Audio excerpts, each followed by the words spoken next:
So if we're thinking about Agora as a superorganism, and we think about the bees and so forth who are just doing things and not knowing why, and I like your comment, Brandon, about like just a meat bag being puppeted by the news.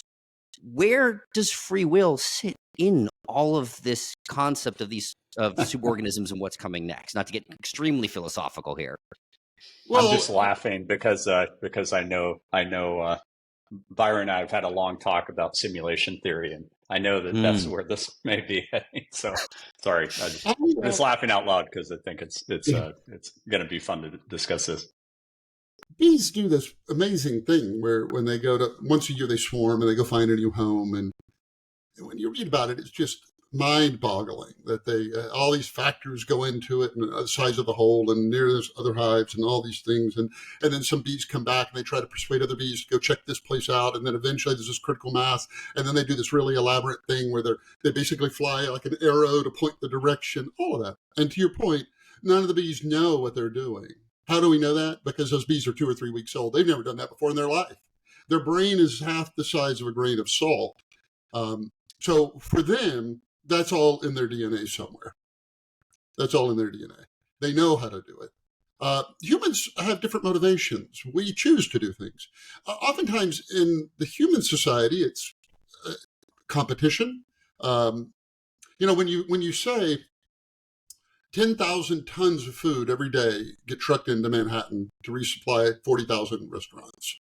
And you say, well, how do they get the right amounts in? Like, who's in charge of that? And how is it, who distributes where the taxis are and the Ubers are and all of that?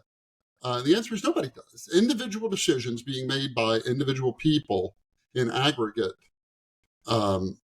make those individual decisions. And they have different motivations. They're not doing it instinctually. But we do have relatively few algorithms. They have reasons that they're ordering that amount of flour and why they're taking their Uber to 42nd Street. But it's that aggregate that solves the problem. And that's what's going on in the superorganism. So in short, I would say free will is absolutely a thing. Maybe not for bees. In fact, I doubt it for bees. But for humans, of course it is. I think, of course it is. I think that the overlap you would have between people that believe we do not have free will and think that we're living in a simulation, I think would be shockingly high. I think that people that would believe both of those things, and in both cases, they just don't matter at all. Because really the only thing that matters is the present and what you're doing in the present and the decisions you're making in the present and how that affects outcomes for you in the future. And so to believe that we're living in a simulation or believe that we don't have free will are essentially meaningless concepts.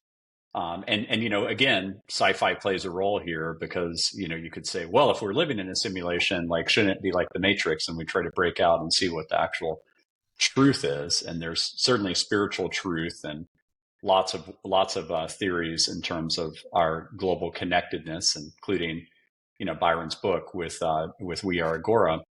But at the end of the day, how is it actually going to affect your life? And what are you actually going to do differently? And I find those exercises really kind of a massive distraction. Like, I've listened to Sam Harris, for example. I'm a big fan of his podcast. Try to describe like why we don't have free will and why it matters. And I always conclude at the end of trying to follow him for an hour and a half on him breaking that down. At the end of the day, it's completely meaningless in terms of any improvement in terms of the way that you would lead your life.